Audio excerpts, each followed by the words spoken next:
பண்ணிட்டுருக்காங்க.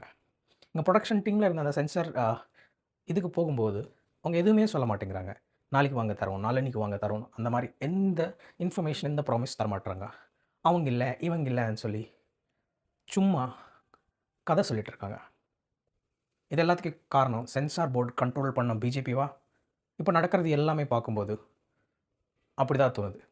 பிஜேபியோட கூட்டணிக்கு போகாத டிவிகேவ பழி வாங்குறதுக்காக தான் இந்த பிஜேபி வந்து இந்த படத்துக்காக சென்சார் சர்டிஃபிகேட் குடுக்காம பிரச்சனை குடுத்துட்டு இருக்காங்க. இது ஒரு பக்கம் இருக்கும்போது, இன்னொரு பக்கம் டிஎம்கே தமிழ்நாடு ஸ்டேட்ல என்ன பண்றதுன்னு பார்ப்போமா? யூசுவலா எல்லா பெரிய படம் ரிலீஸ் ஆகும்போது, இந்த பெனிஃபிட் ஷோ அதிகாலையில அ திரையரங்குல இந்த ஷோஸ்க்கெல்லாம் பெர்மிஷன் குடுப்பாங்க.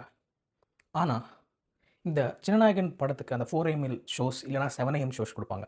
அந்த ஷோக்கு பெர்மிஷன் குடுக்காம நெறைய ரூல்ஸ் பேசிட்டு இருக்காங்க. அவங்களுக்கு விஜய் படம் வரும்போது தான் இந்த ரூல்ஸ் எல்லாமே ஞாபகம் வரும்.